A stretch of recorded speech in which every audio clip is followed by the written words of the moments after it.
تعرضت العديد من المساجد في فرنسا لإطلاق نار مساء أمس، فيما يبدو أنها ردود فعل على هجوم الصحيفة شارلي إبدو الدامي.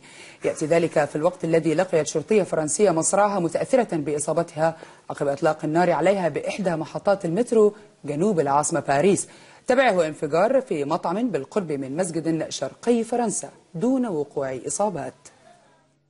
باريس عاصمة النور تغرق في ظلام هجمات مسلحة تضع قيم الغرب أمام محك الاختبار، فبعد هجوم استهدف مقر صحيفة شارلي إبدو راح ضحيته قتلى ومصابون بينهم صحفيون، جاء هجوم جديد يستهدف محطات المترو جنوب باريس، بينما وقع انفجار في مطعم بالقرب من مسجد شرقي فرنسا دون وقوع إصابات. السلطات الفرنسية من جانبها أقدمت على اعتقال 7 أشخاص على خلفية الهجوم على مبنى الصحيفة بعد ساعات من تسليم أحد المشتبه فيهم نفسه للشرطة. وفي الوقت الذي تم فيه نشر صورة للشقيقين المطلوبين في الهجوم، تنفذ عناصر الشرطة مدعومة بقوات خاصة حملة مداهمات في مدينة رانس شمال شرقي باريس بحثا عن منفذ الهجوم الإرهابي.